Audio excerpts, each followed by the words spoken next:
आपको पता ही है कि जूना अखाड़े के जो भी सन्यासी हैं, जैसे देश की रक्षा के लिए एक फोर्स काम करती है, उसी तरह से पहले से शुरुआत से ही चलता आ रहा है कि नागा फोर्स देश की रक्षा के लिए सदैव तत्पर रहते थे।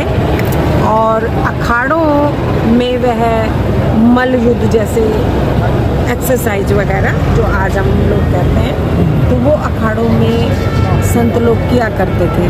तो उससे एक तो उनके अंदर बल आता था, दूसरा ये है कि साधना और तपस्या करने से वह इस मार्ग पर चलकर अपने देश के लिए सदैव तत्पर रहते थे कि कहीं भी कोई किसी तरह का भी कोई भी संकट आ गया तो हमारी नागा फोर्स सबसे आगे चल जाती है। तो महाराज जी, आप कब से इसमें मतलब आए हैं इसमें? तो कब से मेरे को ज्वाइन किए? हाँ, 30-32 साल हो गए हैं। मैं श्री पंचदशनाम जूना अखाड़े में ही सन्यासी।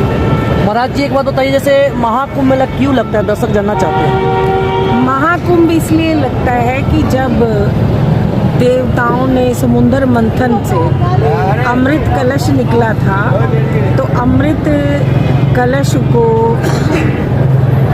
लेकर जब भगवान जा रहे थे तो 4 जगह अमृत की बूंदें टपकी, तो वही 4 स्थान देवतुल्य स्थान हो गए। उन्हीं 4 स्थानों पर हमारा महाकुंभ लगता है। ये 12-12 वर्ष में लगता है। और अभी ये 2025 में जो महाकुंभ है, ये 12 बार ये लग चुका है, 12 साल के बाद। तो कुल टोटल 144 साल के बाद ये महाकुंभ आया है, जिसे हम बहुत ही धूमधाम से श्रद्धा से इस दिव्य कुंभ को मना रहे हैं।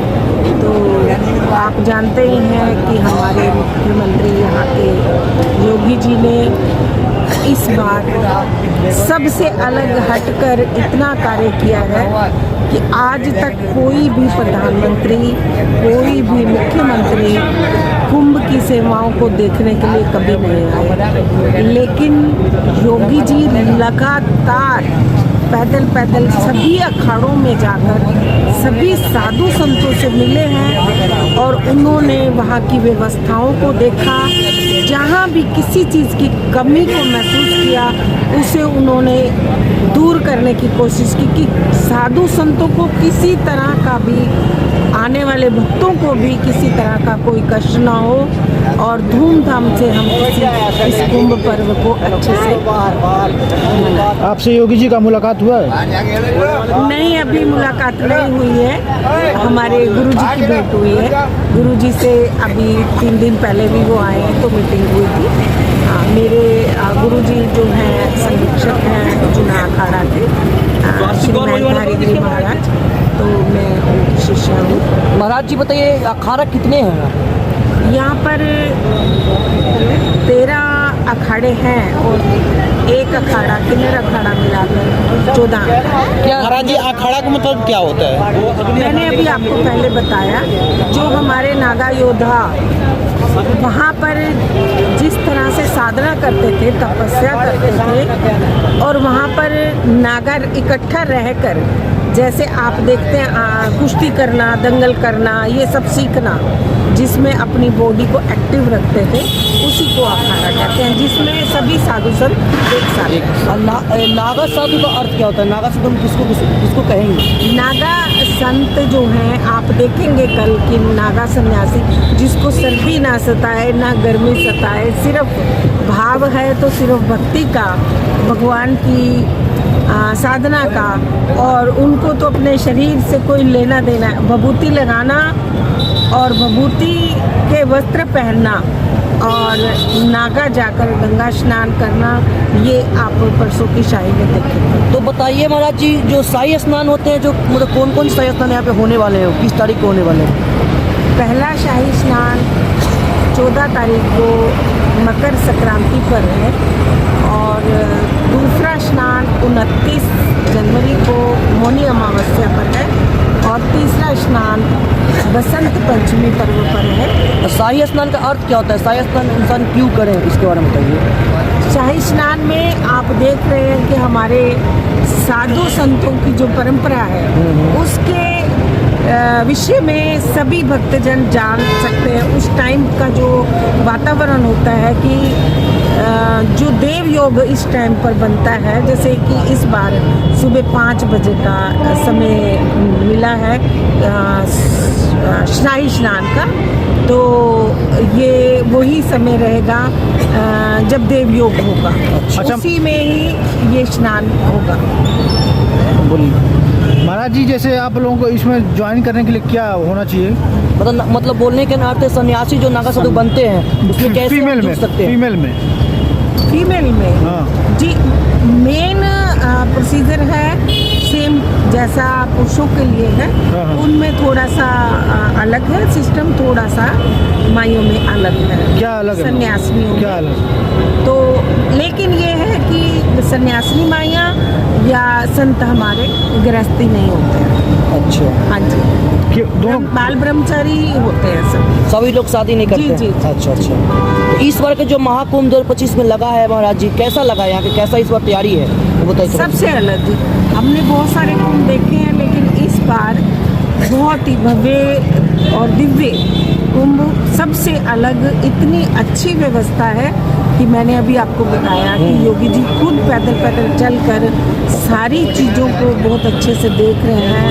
इतनी अच्छी सुविधाएं हैं कि आपको बता नहीं सकते हैं, बहुत ही अच्छा। अच्छा महाराज जी, आप को कब ऐसा लगा कि हमको इसमें जाना चाहिए, नागा को मतलब ज्वाइन करना चाहिए इसमें हमको? नहीं, ये तो हमारा प्रारब्ध भी है कि हमारे पूर्व जन्म के अपने संस्कार हैं, ऐसे कोई ऐसे कर्म थे जिनकी वजह से मुझे ये सौभाग्य मिला कि मैं नागा सन्यासियों में हूँ। तो कोई अखाड़ा में जुड़ना चाहे तो कैसे जुड़े, कोई मतलब कोई भी इंसान? आप किसको गुरु बनाना चाहते हैं, किनसे जुड़े हुए हैं, उनसे आकर मिलेंगे तो वो आपको सारा इसका प्रोसीजर बताएंगे किस तरह से सन्यासी बनाना। अच्छा महाराज जी, आपके घर वाले इस पे नहीं कुछ बोले कि तुम कहाँ पे जा रही हो, कि मतलब जैसे क्या बोलते हैं नहीं, उसको? घर परिवार तो जब हम लोगों का संन्यास दीक्षा होती है, जिस दिन पहले दिन मुंडन संस्कार होता है, मुंडन संस्कार अच्छा, होता है। मुंडन के बाद होता है? जानते हैं, बताइए महाराज, जैसे बोला जाता है कि पहले पिंडदान होता है नागो साधु के, सच बात नहीं है? नहीं, पहले इसमें हमारा मुंडन संस्कार होता है, उपंच गुरु बनते हैं, 5 गुरु बनते हैं जो कि दीक्षा देते हैं और उसमें सारे नियम बताए जाते हैं कि सन्यासियों को इन नियमों का पालन करना है। उसके बाद जहाँ पर भी कुंभ लगता है तो कुंभ में सन्यासियों का पूर्ण सन्यास होता है। आप- उसमें अच्छा।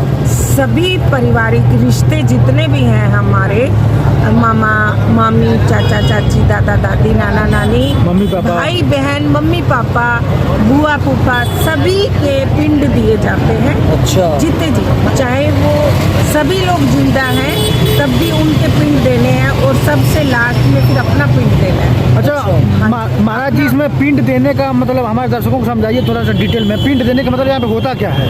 पिंड देने का मतलब ये होता है कि हमने अपना सर्वस्व, जो हमने गृहस्थी में रहते हुए अपने माता पिता के साथ रहते हुए जो भी था वो सब चीज़ का हमने त्याग कर दिया, ये होता है पिंडदान करना। आप कितने साल से महाराज जी किए थे? आप कितने साल में? मैं 25 साल। 25 साल। जी, जी। अभी कितने साल के हैं? अभी मैं 61 61 साल। आप किसको गुरु मानते हैं महाराज जी? हमारे इष्ट देव गुरु दत्तात्रेय हैं और बाकी जो गुरु जी हमारे संस्कार कराए हैं हरिगिरी महाराज जी, चलिए, जूना अखाड़ा के संरक्षक हैं जो। हर हर गंगे माता, हर हर गंगे। ओम नमो ओम नमः पार्वती, हरे हरे हरे।